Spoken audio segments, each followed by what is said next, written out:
सावित्री, तू मला लग्नाच्या वेळेस वचन दिलं होतंस, आता नाही म्हणू नकोस. हे तुला करावंच लागेल. आजपासून तुझा अभ्यास सुरू. अहो पण लोक काय म्हणतील, किती बदनामी होईल आपली. लोक तू तू करतील आपल्यावर. स्त्रिया या घरातल्या कामातच बऱ्या वाटतात, असं बाहेर जाऊन नाही हो. बरं असू द्या, ही पुस्तके राहू द्या बाजूला, मला लई कामं आहेत ती. अरे बाळा, गप माझ्या सोन्या, तुला काय हवंय? का रडतोयस? अगं बाई, ह्याचं अंग लय तापले या. हे पण घरी नाहीत, आता मी काय करू? सावित्री, अगं ये सावित्री, किती रडतोय तुझं बाळ? काय झालंय त्याला? वय ग पारू, रात्रीपासून लय रडायला लागले बघ. काय ठाऊक काय झालं या? अंग बी लय तापलंय या.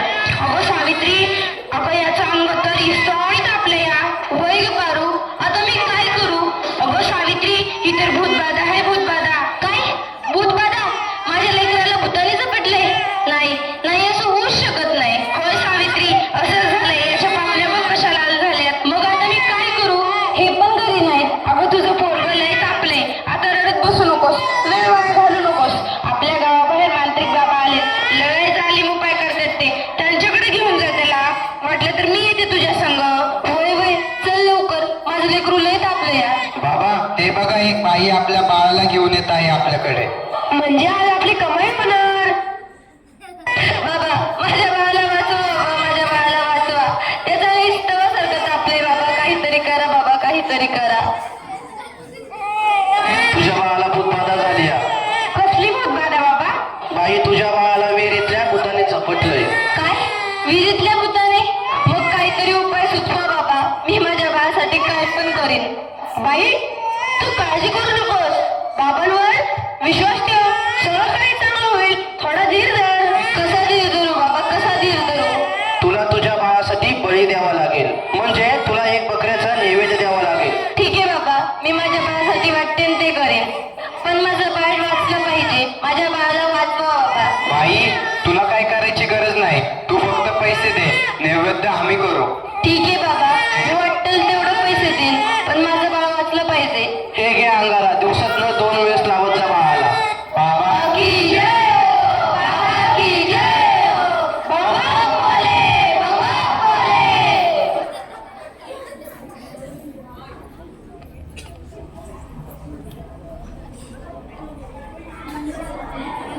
अगं बाई, ह्याचा अजून कसं काही ताप कमी नाही झाला? काल बाबाकडे जाऊन पण काय बी फरक पडला नाही.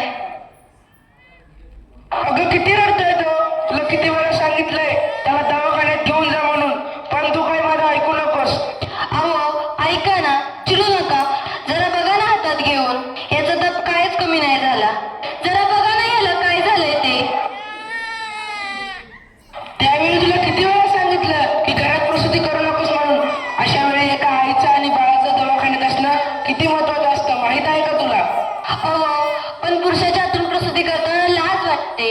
कसं वाटतं ते? त्यावेळेस दवाखान्यात कुठल्या महिला डॉक्टर पण नव्हत्या. मी कशी करणार होते प्रसूती? अगं याचं अंतर तव्यासारखं तापलंय, अशी कशी गाफील असतेस तू? अहो मग काहीतरी करा ना. दादा, लवकर जाऊन वैद्यांना बोलव. हे काय करतेस तू? मी याला देवाचा अंगारा लावते. बस कर सावित्री, हा सर्व अंधविश्वास असतो. अहो जरा विश्वास ठेवा. हे बघा, याचा ताप कमी होतोय, कपाळ पण अगदी थंड पडलंय या. बघा ना जरा. उठ ना बाळा, उठ, डोळे उघड. हे बघ तुझी मम्मी तुला बोलवतीये. उठ ना पिल्लू, आई तुला आवाज देते. उठ ना बाळा. काय झालं? अहो याला काय झालं? हा उठत का नाहीये आणि डोळे पण उघडत नाहीये. ए बाळा उठ ना, काय झालं? अहो काय झालं याला? हा सास गप्प गप्प काय? ए उठ ना बाळा, काय झालं तुला? अहो बघा ना जरा. मी नाही राहणार, नाही राहणार मी अडाणी. मी शिकेन, मी नक्की शिकेन. कारण उद्या एखाद्या कुणी आईला उपचाराच्या कमतरतेमुळे आपल्या बाळाला मुकावं लागणार नाही. मी शिकेन, मी नक्की शिकेन. शाबास सावित्री, शाबास. मला तुझ्याकडून हीच अपेक्षा होती.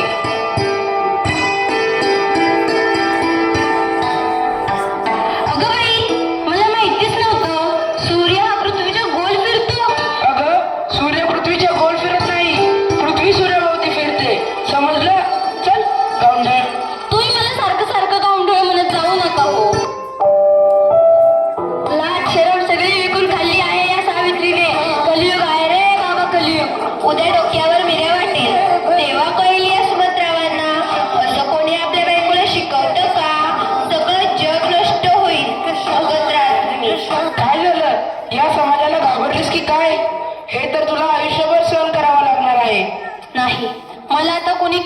होते. मी आता मागे हटणार नाही. मी शिकेन, मी नक्की शिकेन. मग चल माझ्या बरोबर.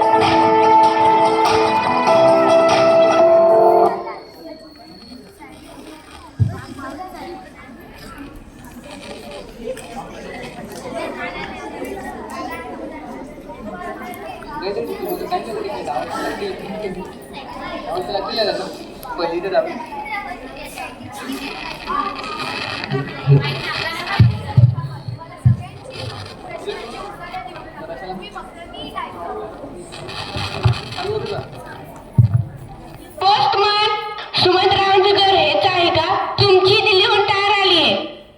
सावित्री, तुला दिल्लीवरून तार आलीये. तुला दिल्लीला जावं लागेल. तुला दिल्लीला पुरस्कारासाठी बोलावलंय. तुझा सत्कार होणार आहे. काय?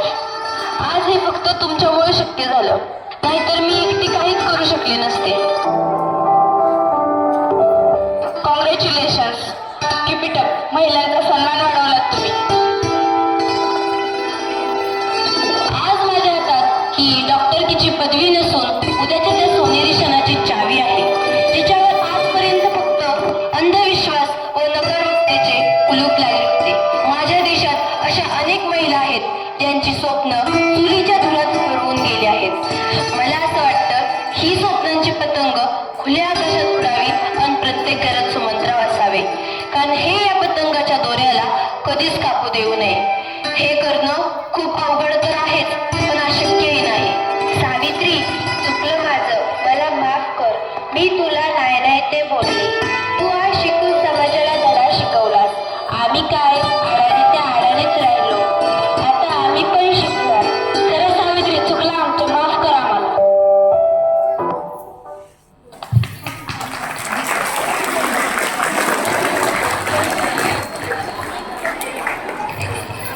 धन्यवाद. इयत्ता 6वीच्या